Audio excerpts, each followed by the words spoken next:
First of all இந்த வாழ்க்கை நிலையானது இல்லை. ஒரு ஒரு நம்ம ஒரு லாஞ்சில் இருக்க மாதிரி, ஒரு ஏர்போர்ட் லாஞ்சில் வந்துட்டு இன்னொரு கண்ட்ரிக்கு போறோம்ல, அது மாதிரி ஒரு டிரான்சிட் தான் நினைக்கிறேன். அந்த டிரான்சிட் நினைக்கும் போது நமக்கு லைட் ஆயிடும்.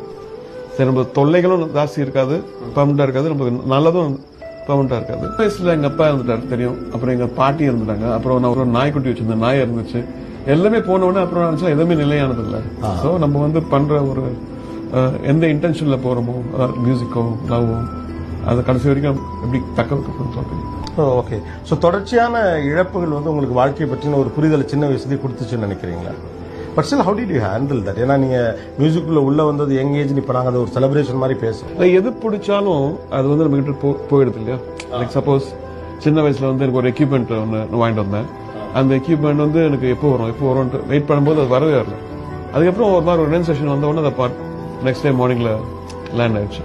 ஸோ இது வந்து ஒரு கடவுளா பார்த்து ஒரு எக்ஸசைஸ் மாதிரி கொடுத்துருக்காருன்னு தெரியல. ஸோ ஃபேஸ் பண்ணி பாரு அப்படின்னு. யா, எக்ஸாக்ட்லி. இது மாதிரி தான் வாழ்க்கை. ஸோ இது மாதிரி இருக்கும்போது நீ வந்து தள்ளி இருக்கும்போது ஐ திங்க் எவ்ரிதிங்